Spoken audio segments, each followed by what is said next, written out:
So I'm going to kind of pick on a couple of chapters here for our remaining 3 or 4 questions that caught my attention. But you have a whole chapter called Detours in your book.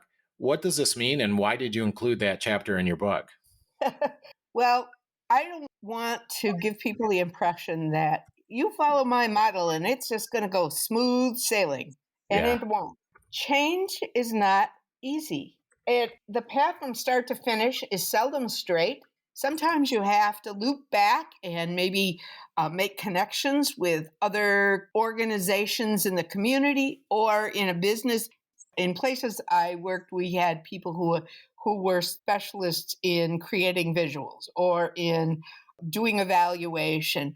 You may need to ally yourself with these parts of the organization in order to do the best possible job. So detours and change initiatives can happen for a lot of reasons. Maybe you don't have all the key people you need on your team. Maybe you're missing those relationships with those allied organizations, or you lack clarity on goals and objectives. You might be missing important indicators and measures for the success of your initiative. You might be missing local data to guide the strategies. If all you can find is national data, that can be misleading. Yeah. You might be missing strategies that are adapted to those local needs because you don't have the local data. And you might be missing a sense of urgency driving the work of the team. So there's a lot of reasons why you might have problems. There was one example we gave in the book of a wonderful organization that had the founder who had trouble letting go and letting the new leaders take over.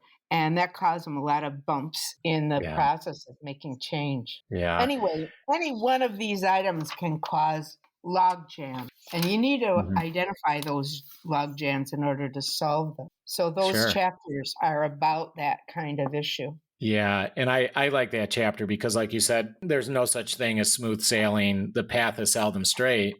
But Jeanne, you'd mentioned, I guess the way I would kind of summarize your comments is that detours are not necessarily bad, right? They're a natural part of successful change.